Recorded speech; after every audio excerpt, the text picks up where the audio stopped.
benda-benda di lingkungan sekitar. Apa?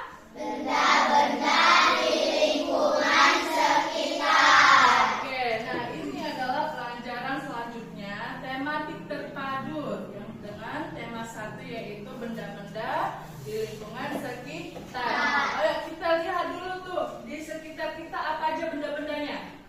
Meja. Meja kegunaannya untuk apa? Untuk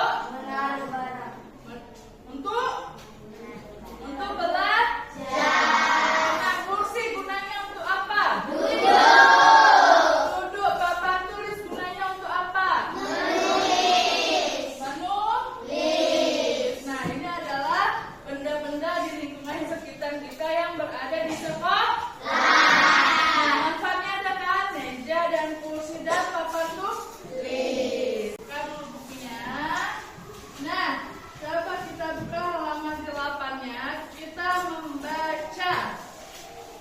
membaca yang berjudul aneh. Kenapa bisa begitu? Oke, nah pilih satu orang yaitu Rasya. Ayo Rasya. Aneh, kenapa bisa begitu? Setiap hari ayah dan ibuku pergi ke ladang. Aku bertugas mengerjakan pekerjaan rumah tangga. Biasanya aku mencuci piring dan merebus air. Untuk menghemat waktu, aku mengerjakan beberapa pekerjaan sekaligus. Aku memasak air sambil mencuci piring. Aku begitu menikmati pekerjaan mencuci piring ini. Aku senang bermain gelembung sabun. Aneh, kenapa ya cairan yang sehabis ini dapat menjadi gelembung sabun? Tanyaku dalam hati. Saking asyiknya bermain gelembung sabun, aku lupa sedang merebus air. Segera aku mendekati kompor. Ternyata air dalam panci telah mendidih sedari tadi. Air yang semula memenuhi panci kini hanya tinggal separuhnya. Kok bisa ya? Pikirku. Setelah pekerjaan rumah beres, aku menyiapkan makanan dan minuman untuk kedua orang tuaku. Makanan dan minuman itu akan dibawa ke ladang. Aku juga akan membawa sekantong plastik es batu bagi ayah dan ibu. Hari itu cuaca panas. Aku berjalan ke ladang. Jarak dari rumah ke ladang lumayan jauh. Udara panas membuat badanku keringatan. Akhirnya aku tiba di tempat ayah dan ibuku. Aku serahkan makanan dan minuman yang kubawa. Aku serahkan juga kantong plastik berisi es batu. Tetapi es batu di dalam kantong plastik itu sudah tidak ada. Sekali gantinya kantong plastik itu berisi air. Astaga, kemana es batunya? Tanyaku, ternyata es batu sudah berubah menjadi air. Hal ini karena sinar matahari yang terlalu. Oke, tepuk tangan. Di sini Miss mau kasih latihan untuk kalian. Taruh di kertas lembar. Dan di kertas lembar, yaitu kita bahas sekarang adalah pecahan desimal. Oke, contoh nih. Miss mau ngasih contoh. 2/4 dikali contoh ya, ini masih contoh nih. 2/4 dikali 4/5. Oke.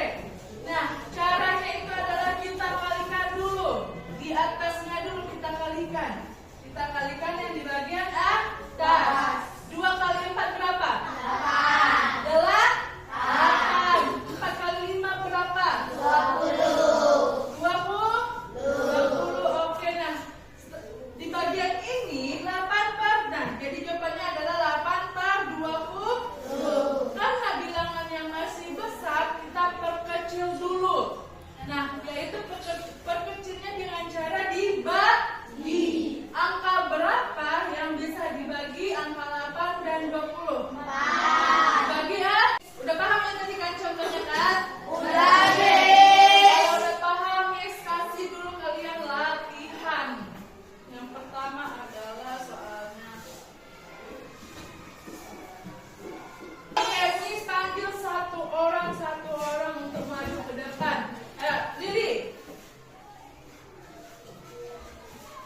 6/3 dikali dengan 7/4 berapa? 7 kali 6.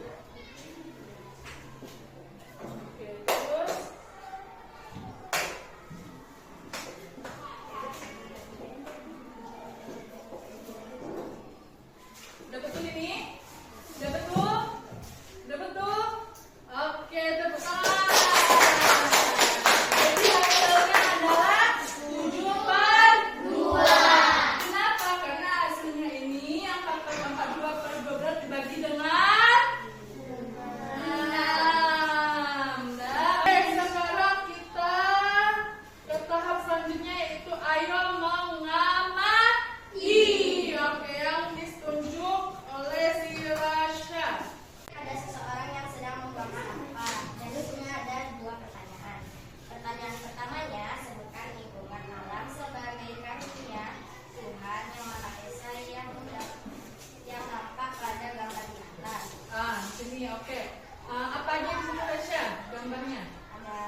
longsor itu gempa bumi, beda lagi. Ini yang dari kita sendiri, banjir. Nah, terutama untuk banjir. Nah, jadi kan situ kalau kita buang sampah sembarangan dan apalagi hujan banjir. Nah, itu karena mengakibatkan buang sampah sembarangan.